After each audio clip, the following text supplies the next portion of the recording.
Good morning बेटा।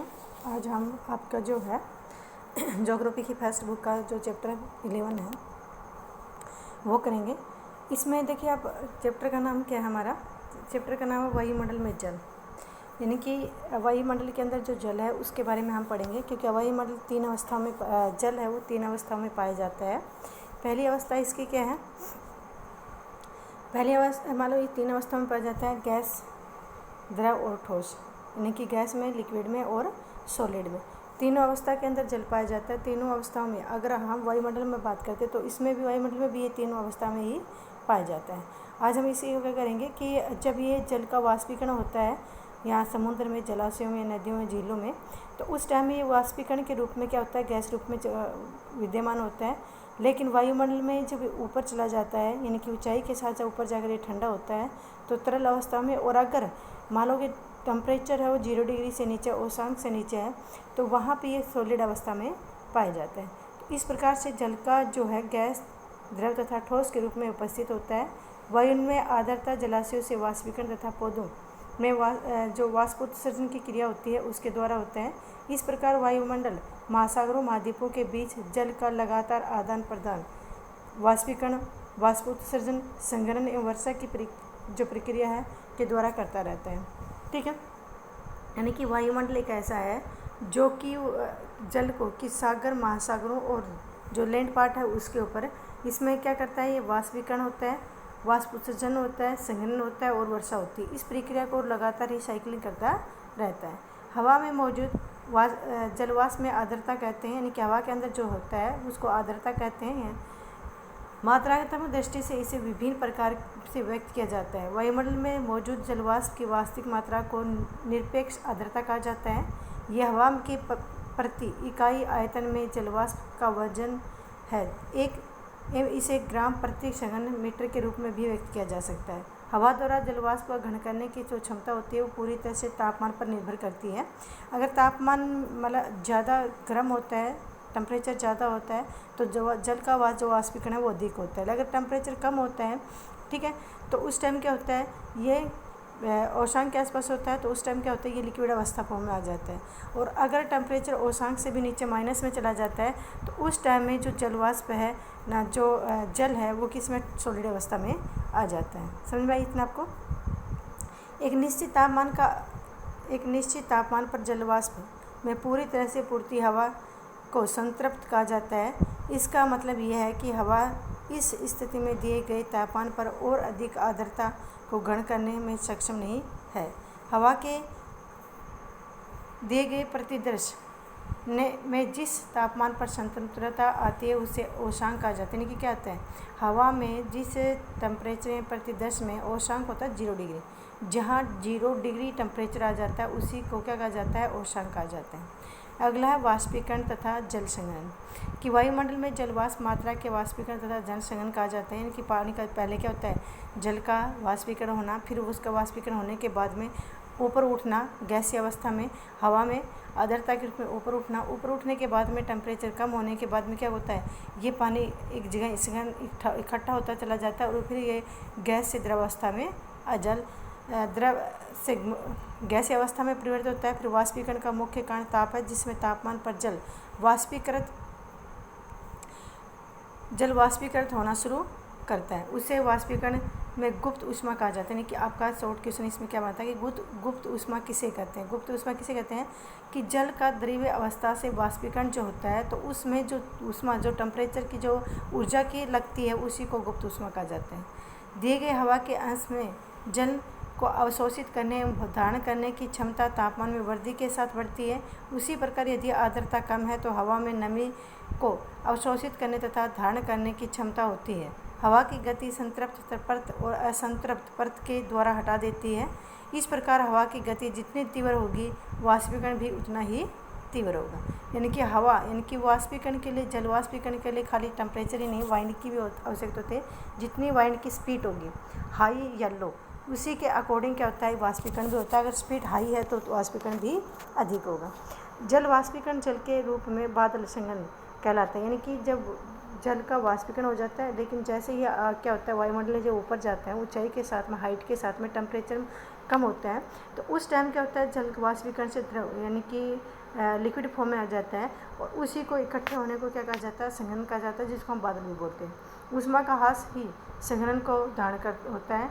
जब आर्द्र हवा ठंडी होती है तब उसमें जलवाष्प का धारण कर रखने की क्षमता समाप्त हो जाती है, तब अतिरिक्त जलवाष्प द्रव में संघनित हो जाता है और जब ये सीधे ठोस रूप में परिवर्तित होते हैं तो उसे ऊर्ध्वापतन भी कहते हैं। यानी कि क्या होता है कि जैसे जैसे जो वाइंड है हाइट के साथ एटमॉस्फेयर में ऊपर जाने के बाद में हाइट के साथ जब से वो ठंडी होती है, टेम्परेचर डाउन आता है तो उसके अंदर जो पानी को वाष्पीकरण कर रखने की जो क्षमता है वो कम हो जाती है।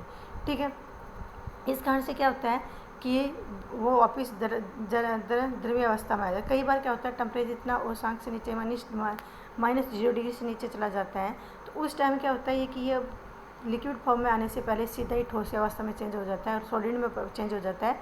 इसी के कारण क्या होता है, इसी को ऊर्ध्वापतन कहा जाता है। समतंत्र हवा के छोटे छोटे कणों के चारों ओर ठंडा होने के कारण सघन होता है, तब इन छोटे छोटे कणों को सघन केंद्र कहा जाता है। खासकर धूल, धुआं तथा महासागरों के नमक के कारण अच्छे केंद्रक होते हैं क्योंकि वे पानी को अवशोषित करते हैं। सघन उसे अवस्था में भी होता है जब आर्द्र हवा कुछ ठंडी वस्तु से टकराती है। यानी कि वायुमंडल के अंदर जो छोटे छोटे धूल कण होते हैं, ठीक है, धुआं के धूल के कण जो होते हैं या नमक के जो कण होते हैं वो क्या करते हैं, जो जलवाष्पीकरण होता है यानी जो गैसीय अवस्था में होता है, जैसे उनके संपर्क में जाता है तो उनसे संपर्क में जाने के बाद में वो धीरे धीरे क्या होता है लिक्विड फॉर्म में आना शुरू कर देते हैं। ठीक है, इसके अलावा हवा का ठंडा धीरे धीरे हवा का ठंडा होने भी क्या होता है सघन करना कहलाता है। अब क्या है,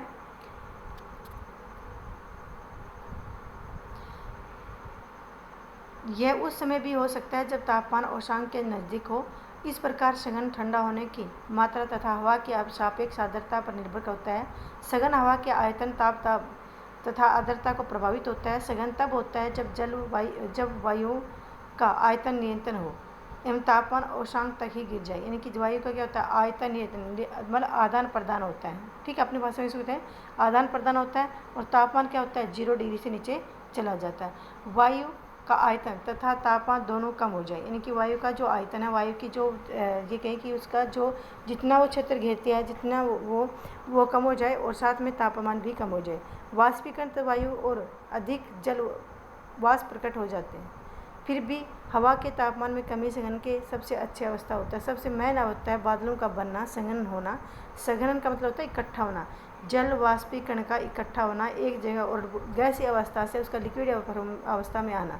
आगे समझ में, और इसके लिए सबसे बड़ी जो उत्तरदायी पॉइंट है वो क्या है कि टेम्परेचर का कम होना।